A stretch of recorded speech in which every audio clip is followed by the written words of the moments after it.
नमस्कार, आप देख रहे हैं द बिहारी जन सेवा न्यूज। मैं दीपिका आज आप सभी के समक्ष फॉरबिसगंज के पास में स्थित एक सरकारी विद्यालय में उपस्थित हूँ और आज हम बात करेंगे यहाँ के शिक्षक से, प्रिंसिपल से, और बात करेंगे क्योंकि अभी के जो समय में चल रहा है कि सरकारी विद्यालय में तरह तरह की बातें सामने आ रही है। ऐसे में इनके विद्यालय में बहुत ही रुचात्मक तरीके से देखा जाएगा कि बच्चों को रुचात्मक तरीके से पढ़ाया जा रहा है और रुचि खेल कूदों में भी दिखाया जा रहा है। और यहाँ पे पेंटिंग बहुत ही शिक्षक को भी आता है और बच्चों में भी बहुत ज्यादा दिलचस्पी के साथ दिखाया जा रहा है और सिखाने का भी प्रयास जारी है। तो आइए जानते हैं कि इस सरकारी विद्यालय में ये कहाँ स्थित है और यहाँ पे चलाने में क्या क्या मुसीबतों का सामना करना पड़ रहा है और कैसे ये उनका उपाय निकाल रहे हैं। पहले तो सर आपका नमस्कार और स्वागत है हमारे चैनल में। और आप इस विद्यालय को चलाने में, क्योंकि देख रहे हैं कि ये विद्यालय कहीं और चल रहा है, दूसरे स्कूल के कोलैब में चल रहा है, तो आप इसके बारे में थोड़ा विस्तृत रूप से जानकारी। धन्यवाद मेरे विद्यालय को स्थान देने के लिए। मेरे विद्यालय का नाम प्राथमिक विद्यालय धोबी टोला तिरसकुंड है और यह एक समोल गांव में अवस्थित विद्यालय है। पूर्व में यह विद्यालय को भूमि तो उपलब्ध हो गया, लेकिन विभागीय उदासीनता के कारण अब तक विद्यालय को अपना भवन नहीं हो पाया। सरकारी निर्देशानुसार सभी भूमिहीन या भवनहीन विद्यालयों को पास के विद्यालयों में संबद्ध कर दिया गया। उसी क्रम में मेरा विद्यालय यहाँ से 2 किलोमीटर दूर स्थित था और मुझे इस विद्यालय में संबद्ध कर दिया गया। यहाँ मुझे 2 कमरे मिले हुए हैं जिसमें 150 बच्चों के पठन पाठन का कार्य मैं करता हूँ। 5 अलग अलग वर्गों के संचालन में 2 कमरे में काफी कठिनाइयों का सामना करना पड़ता है। बच्चों को मैं एक वर्ग में 2 भागों में बांटकर विपरीत दिशाओं में 4 वर्गों का संचालन करता हूँ। शेष बच्चों को मैं बरामदे में बिठा करके अतिरिक्त व्यवस्था से पढ़ाता हूँ। चूँकि शिक्षण से मेरा बहुत पुराना लगाव रहा है काफ़ी समय से और बहुत सारे प्रशिक्षणों में भाग लेने के बाद मुझे आर्ट इंटीग्रेटेड लर्निंग का एक लंबा अच्छा खासा अनुभव मिला और उसका मैंने भरपूर उपयोग अपने विद्यालय में किया। इसका सबसे बड़ा जो सफल प्रयास हमारा रहा, इसका जो उपलब्धि यह है कि मेरे विद्यालय में 160 बच्चे नामांकित हैं और अभी आपने देखा होगा कि इतनी ठंड में भी 140 बच्चे आज उपस्थित हैं।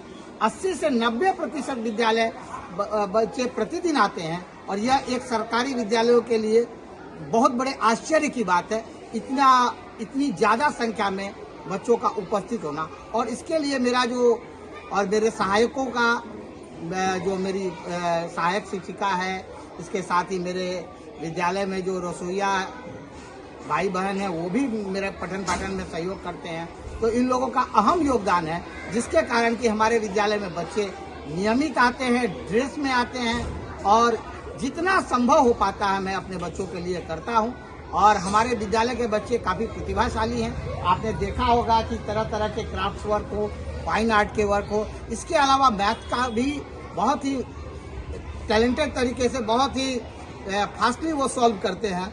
और इसके लिए मैं अपने पूरी टीम को, क्योंकि एक काम किसी एक व्यक्ति के से संभव नहीं है, तो मेरी सहायक शिक्षिका, मेरे रसोइया भाई बहन, उनका अहम योगदान है। यहाँ के अभिभावकों का भी बहुत बड़ा योगदान है कि वो बच्चों को प्रतिदिन भेजते हैं, ड्रेस में भेजते हैं।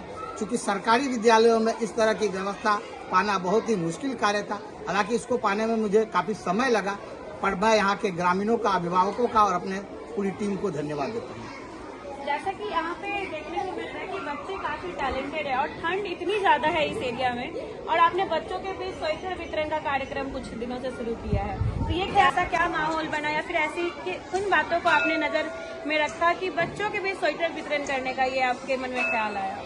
अभी हम अपने अभिभावक स्वरूप और अपने शिक्षा विभाग के जो गॉड फादर कहे जाने वाले अपने नवीन सर को आमंत्रित करता हूँ। और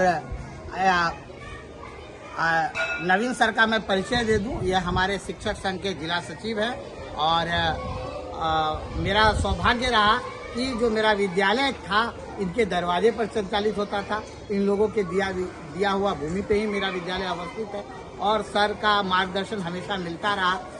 स्वेटर बांटने की जहाँ तक बात है, इससे पूर्व मैंने एक बार सर के साथ मिल करके टाई, बेल्ट और ड्रेस शुरुआती दौर में डाला, फिर बाद में बच्चे ड्रेस में आने लगे। पिछले साल जब ठंड आई तो मैंने एक प्रयास लिया था और बच्चों को स्वेटर दिया था। तो इस बार भी मैंने उस पहल को जारी रखने का प्रयास किया, जिसमें पहले मेरे कुछ दोस्तों ने सहयोग किया और हमारी जो छात्रा दीपशिखा है उसने भी कहा कि सर मैं भी बच्चों को स्वेटर देना चाहती हूँ। तो मैं दीपशिखा का भी धन्यवाद देता हूँ कि पटना से वो बच्चों के लिए स्वेटर लेकर के आई। और मैं सर से भी 2 शब्द चाहूँगा कि हमारे बच्चों के लिए कुछ कहें विद्यालय के लिए। तो स्वागत है सर आपका। और हम आपसे ये पूछना चाहेंगे कि आप लोग के विद्यालय में बहुत अच्छे से सब कुछ हो रहा है, संचालित हो रहा है और अपर सचिव सबको वीडियो कॉल कर रहे हैं आजकल, तो क्या आप चाहते हैं कि आपके विद्यालय में भी अपर सचिव का वीडियो कॉल आए?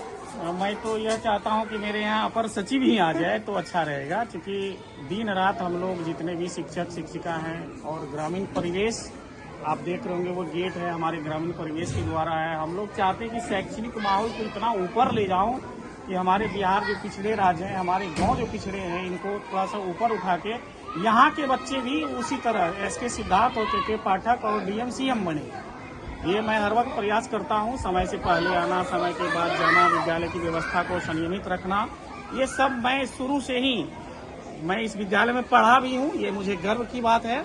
और मैं पढ़ाने के क्रम में किसी भी प्रकार का किसी भी बच्चे को, हमारे नौनिहाल बच्चे जो राष्ट्र के निर्माता है, उसके लिए मैं सदैव दिन रात एक करके रहता हूँ।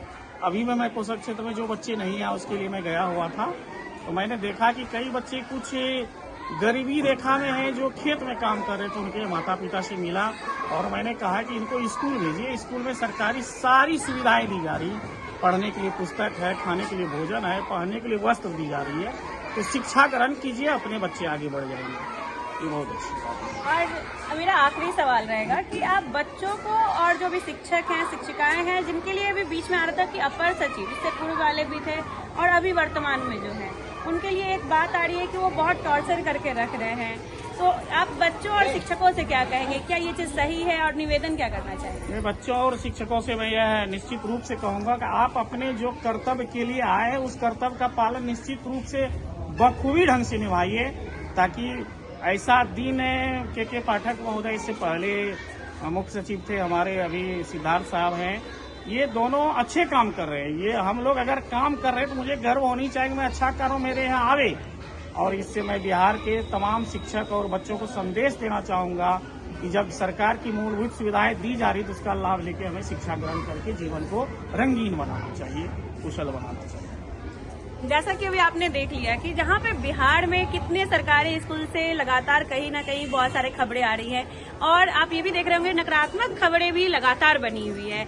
और इस माहौल के बीच में एक ऐसा सरकारी स्कूल जो कि फॉरबिसगंज के नजदीक में स्थित है और आप वहाँ देख सकते हैं कि कैसे शिक्षक और यहाँ के अध्यापक चाह रहे हैं कि अपर सचिव इनके विद्यालय की तरफ ध्यान दे और इनके काम को वो देखने से वीडियो कॉल पे नहीं, कभी अचानक भी आ जाएंगे तो उनको कोई गलतियां नहीं मिलेंगी। और इसी खबर के साथ मैं आप सभी से विदा लेती हूँ। धन्यवाद।